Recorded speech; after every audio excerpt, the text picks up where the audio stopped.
What is up, guys? This is Zach from Angler's Escape, and in front of me I have a bunch of different fishing lines. I have braided line, fluorocarbon, and monofilament, and I want to go over the pros and cons of each and kind of what line you should be using for what type of reel, what type of fish species, and so on. So let's go ahead and get started with braided line.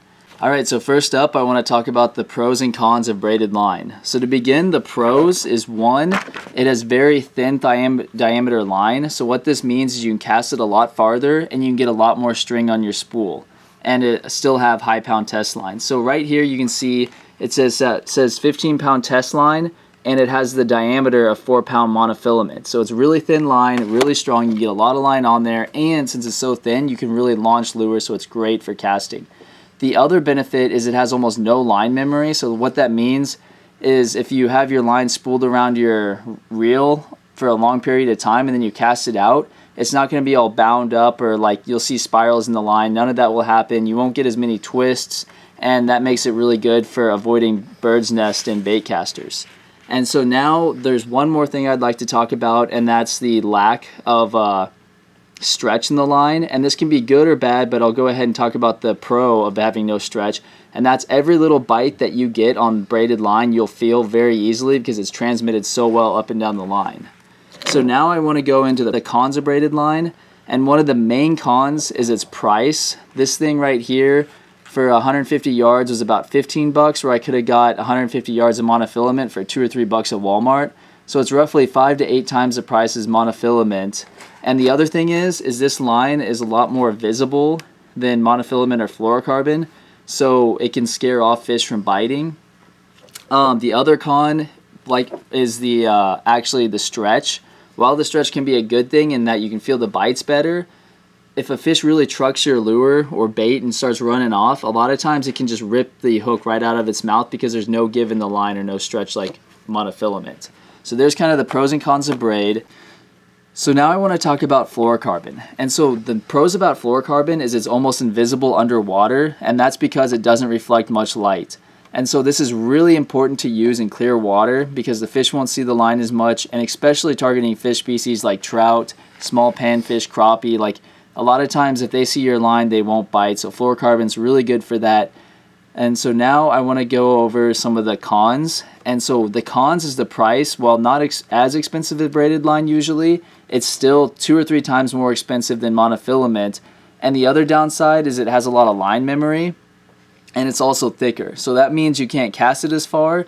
And since it has line memory, when you cast it out, it'll a lot of times spiral. The line will spiral out, and you can get more tangles in your line. So now I want to go over monofilament fishing line, and this is probably one of the most widely used fishing lines.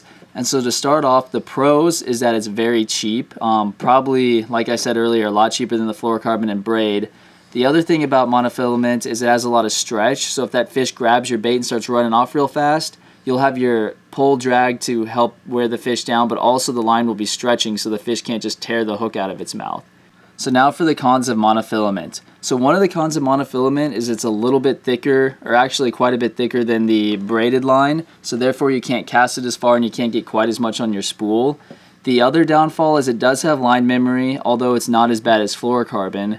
And finally, it's the line that you have to replace the most because UV damage does take a toll on monofilament line, where braided line is pretty much UV resistant, and fluorocarbon, while not UV resistant, it lasts a lot longer. So as you can see, I have a lot of different line types out here, and I want to go into some of my personal experiences with these different types of line. And so first off, I would like to say that the line I use the most is just monofilament, and the reason for this is because it's cheap and I'm usually fishing murky water. So when I'm fishing murky water, it really doesn't matter if I'm using this fluorocarbon or monofilament, I'm getting the same amount of bites on each. If I was going to fish clear water, or if I was going to fish for a fish species that was line sensitive like trout, panfish, or crappie, I would pick the fluorocarbon. If I'm just going to go fish the river or a farm pond or a murky lake, I'm just going to choose monofilament because it's cheap, going to get just as many bites, it has that stretch, and a good all-around fishing line. Now if I have a small spool and I need to get a lot of line on there and I want casting distance, I'm going to do a lot of casting, that's when I use Power Pro or a braided line. And a lot of times, like when I'm bass fishing and I'm doing a lot of casting, this is nice because I can get that extra casting distance and I can get a lot of line on my spool. So for bass, I like the braided line. For crappie, bass, or crappie, bluegill, and other panfish and trout, I like the fluorocarbon. And then if I'm just fishing murky water, a lot of times even for bass and murky water, I'll just go ahead and catfish. I'll just use the monofilament. I did go up to Boundary Waters a year ago, and that has some really clear water. And I did find my friend was fishing with monofilament. I was fishing with fluorocarbon, and I did seem to catch more fish than him. I don't know if the line visibility might have played a factor there, but we were using around the same type of lures.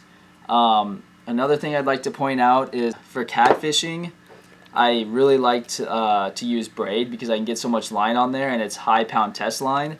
So right here is a 100-pound test line, and then I have a 50-pound monofilament, and you can see the 100-pound Braid is a little thinner in diameter than the 50-pound monofilament, so I can get a lot of line on there. And here's my catfishing rig right here. You can see I've been able to fit just a ton of line. This is all 100-pound test line, so nothing's going to break me off, and I can really feel the bites with that.